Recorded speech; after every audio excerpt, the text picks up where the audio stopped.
So since 2004, I've had the privilege to work with about 10,000 people in the fitness and health industry. And today I want to share an insight with you that has revolutionised the way that I approach health and fitness forever. And I think the best way that I can do that first is by offering you a confession. And that is that for the first 10 years of my career, I helped people get fit, get strong, and lose weight. And then unknowingly, I played a key role in them losing those results and putting the weight back on again. And it gets worse than that because I wasn't aware of the impact that had on their children. You see, today's conversation is based around intergenerational health. What is it, why is it important, and how do we build it? And to get a good understanding of what I mean when I talk about intergenerational health, I want to share a story with you about intergenerational wealth, starring yours truly. And it goes back about 10 years. I was 25, and the business that I'd started 3 years prior, although having some initial success, had a pretty sharp downturn. And it was in a hole, and so was I, like mentally, emotionally, financially. I think I was earning like $30K a year at the time. I remember driving home this particular evening, and I remember thinking to myself, right, so I just got paid, so I have to pay rent first, and then, and I paused for a moment, and I just was like, wait a second. And I thought, if I'm always paying rent first, when do I pay a mortgage? And it occurred to me that that wasn't one of my values, that was one of my parents' values. You see, I hadn't lived in a house that my family had owned or I'd owned since I was about 10. And from the ages of 10 to 15, I lived in 7 different places, so it was actually really normal to pay rent first. And bless them, I love them, but I was trying to get wealthy off my parents' thinking. And that's when it occurred to me that even though I didn't inherit intergenerational financial wealth, I did inherit intergenerational wealth. It's just that those assets came in the form of values, beliefs, behaviours, systems, family culture, like the types of conversations that you have at the dinner table. And for me, those conversations, they sounded like, well, that's how the other half live, or we don't have that type of money. I remember being at one of my dad's hockey games and asking him for 50 cents to buy some Red Frogs, some lollies. And he goes, mate, I've got no money, I'm broke, stop asking. I'm like 8, right? And I'm like, why am I always broke? It's like, this is normal. Like, and I fully, as an adult now, I understand that he's looking at his little 8-year-old son being like, buddy, you don't need any more sugar. But at the time, I was like, why are we always broke?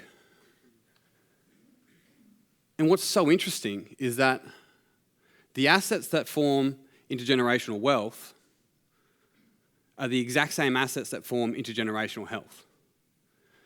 Values, beliefs, behaviours, systems, family culture, the types of conversations that we have at the dinner table. And so it was around this time, 25, not 8, that I realised that I was working with 2 groups of people. I feel very fortunate. I've been in the industry from the age of 15, and by this point I probably worked with a few thousand people. And seeing these 2 groups, I'd have group 1, they would come to me and they would say something along the lines of, so I need you to push me through my workout, tell me what to eat, sit me down, make me set my goals, measure me every couple of weeks so that I see progress, that I stay motivated, and call me when I don't show up. And I'm like, I'm your boy, absolutely. Yes, I can do that. And I would do that, and they would do that, and we would do that. And they would get a result, and usually pretty quick. And then something would happen. Something would always happen. 4, 5, or maybe 6 months. Doesn't matter what. Move house or move jobs or, I don't know, stub their toe, the dog gets pregnant. Something would occur and they would fall off the bandwagon, lose their results, radio silence. And then maybe at the 12 or 18-month mark or something, we would rekindle and start the process all over again. And then there was group 2. And group 2 were very different. They would come to me and they would ask questions. And they would ask questions like, why am I doing this particular exercise? Or how does this exercise relate to what I want to do outside of the gym? Or if it came to food, they would ask questions like, I want to learn more about nutrition. So is there any books or podcasts or weekend courses that you'd recommend for me to learn more? And if they missed a week of training, they were like, yeah, I'll just get back to it next week. It's like, no feeling bad, no punishment, just get back to it next week. And admittedly, at the time, I was like, you guys are annoying. But I was like, if you just listen to me, we can get you there faster, I promise. But group 2, they knew some things that I didn't. They knew that in 5 years, group 1 would probably be in the same spot. And they knew that they would be further ahead. They also knew the impact that both approaches had on their children. Group 2 weren't paying me to train them, they were paying me to teach them. And that was the difference that made the difference. Every single week, they were putting small investments away into their intergenerational health fund, right? Group 1 was chasing the get-rich-quick scheme, or in this case, the get-fit-quick scheme. And I was selling it to them every single time. And sort of when this came online for me, I remember looking at this and being like, this isn't good, this isn't healthy. I don't want to be a part of this anymore. It was almost like, I was just doing what I was trained to do, but it was almost like that the fitness industry helps to create these long-term psychological issues, provides people with short-term physical solutions, which creates these repeat customers. And I was like, this isn't healthy. I wasn't really aware that I was actually maintaining this codependence while group 2 was actually building independence. And I think it's important to clarify a couple of things here. One of them is that group 1's not bad and group 2's not good. It's more about if we want to build intergenerational health, we need to move from group 1 to group 2. And we do that through education, by building assets. I'm also not of the belief that you need to have a gym membership in order to be healthy, says a guy that's worked in gyms. I get that, but legitimately I'm fully across that, in the sense that there's millions of people that don't have gym memberships that are very healthy and active, and there are millions of people that probably do have gym memberships that may not be as healthy and active. So gyms can be part of an answer, but not the answer. And so I guess it also begs the question then, well, what is health? So when I talk about health, I define it as mental, social, and physical health and well-being from a sustainable approach. I simplify that even further, and I put that into 4 categories. I call them move, mind, mouth, and method. Move, your body awareness, your skills, your fitness levels. Mind, your understanding of self and other. Mouth, your nutritional knowledge. And then method, the systems and approaches you use towards those 3 other areas. Now, I'm of the belief that life-changing intergenerational information should be free and accessible. And so to stay true to that, I'd love to offer you 4 things, 4 practices that if you were to build, would build an asset for you in each one of those categories. And maybe you're already nailing some of this for sure. Maybe not, maybe you are. The point there being is that if we want to move towards intergenerational health that not only benefits us, but benefits those around us and those that follow us, we need to build assets in these 4 areas. Values, beliefs, behaviours, systems, family, culture. And I know it's the end of the day, but you're welcome to participate in the practices that I offer you, and of course, with all the other amazing speakers, because all you need is a body and a brain to go through this. And if you're having a hard time locating it after today, you may ask the person next to you. Otherwise, you're welcome to either participate or observe. But I'd love to walk you through 4 simple practices. I want to show you how simple this is. And I want to start with move. And this is something that is both simple, it is free and accessible, and it's called burpees. No, it's not. It's not burpees. They are free, but yeah. And if you don't know what burpees are, then you're ahead already, so don't worry. No. It's called breath work. And there's so many amazing things you can do with move, from strength training to fitness training to martial arts to yoga. I'm just picking something that is literally accessible at any time, anywhere. And all I want to teach you is what's called an extended exhale, which is where we extend our exhale. I know that sounds very obvious, but it's very, very important. And the reason why it's very important is because when we extend our exhale, we actually calm down our nervous system and slow down our heart rate. And so the powerful thing here is being able to use that at any point, anywhere, anytime. The other thing is that it's actually a really, really good tool if you've got some little people with some big feels, or even some big people with little feels, that you can actually use this as a tool with them as well, with what's called coherent breathing. So it's a great tool for that. And so if you're willing to participate, I'm going to talk you through just a couple of cycles. And what's going to happen here is that it's going to be 4 seconds of breathing in and then 8 seconds of breathing out. Now, it's really important to get a nice big breath in. Otherwise, you'll be trying to get those last little bits out. But in order to do this, we first have to sync everyone's breath work up, or our breathing up. And so what I'd love to see is that when I raise my hands, you're not going to go ooh and ah, but when I raise my hands, we're going to breathe in, and when I lower my hands, we're going to breathe out. Cool? And so when I raise my hands, we're breathing in. This isn't it yet, we're just getting in sync. And then lowering out. Don't laugh, it ruins it. Breathing out.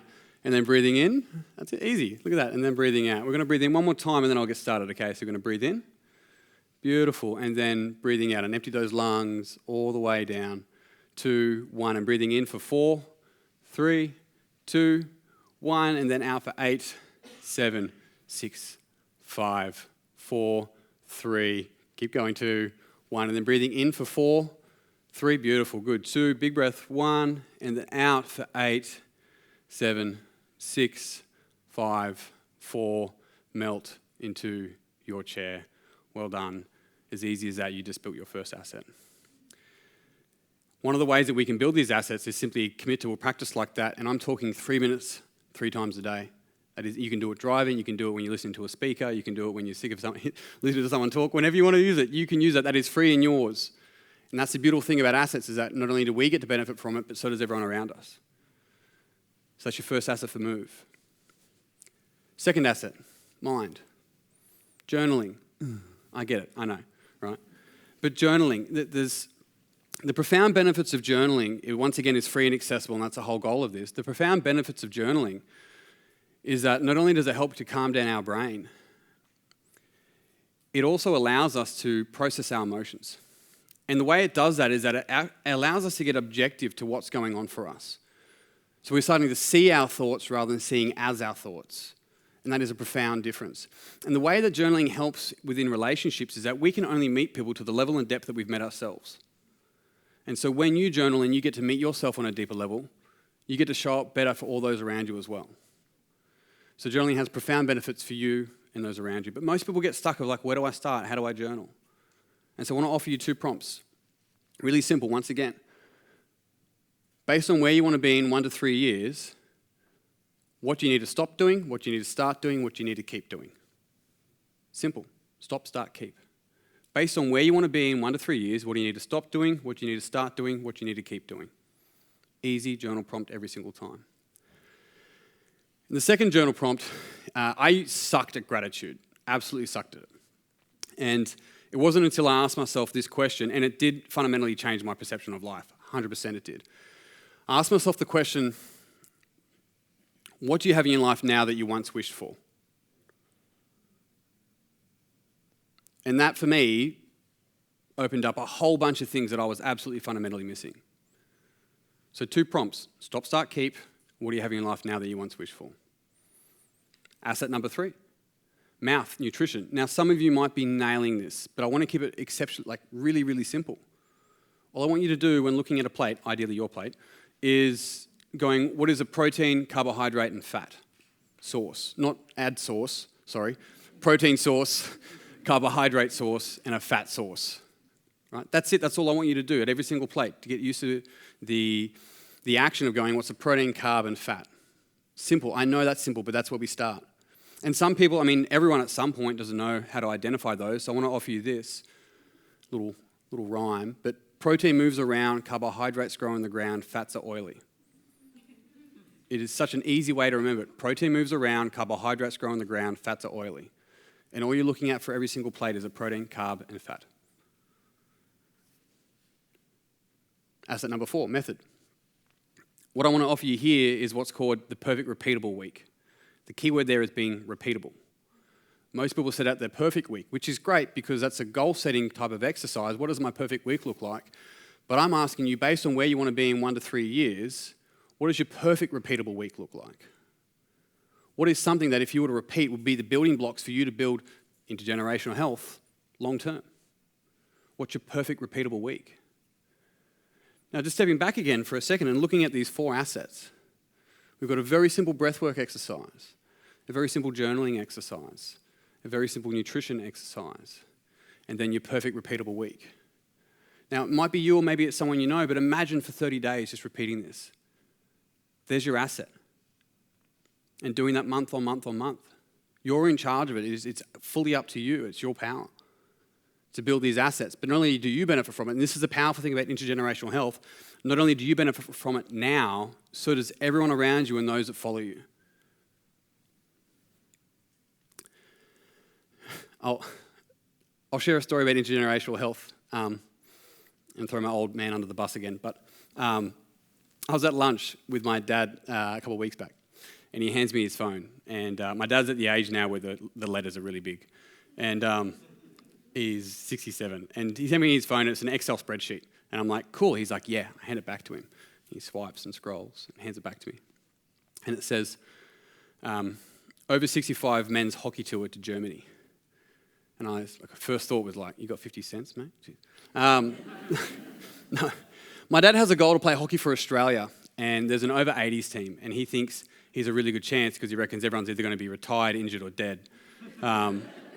So he wants a jersey. But that I feel so grateful once again because that's the type of thinking and behaviours that I get to inherit intergenerational health. My dad's an inspiration to me for that reason.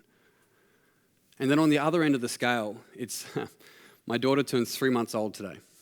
And she's magic. Absolute magic. There you go. But she's absolute magic. And this little dribbling, adorable sponge, health has never been this important to me. And I know that every single decision and every single behaviour that I choose will absolutely have an impact. She'll be her own person, I get that, but it absolutely will influence her intergenerational health as well. But she's also influencing mine. And so the key thing in that is that you can influence you will, right? Influence intergenerational health at every single stage and age, and it's worth remembering that. So I want to leave you with this. The question isn't, will I pass down these values, beliefs, behaviours, these assets? The question is, what are the values, beliefs, behaviours? What are the assets you're passing down? Thank you.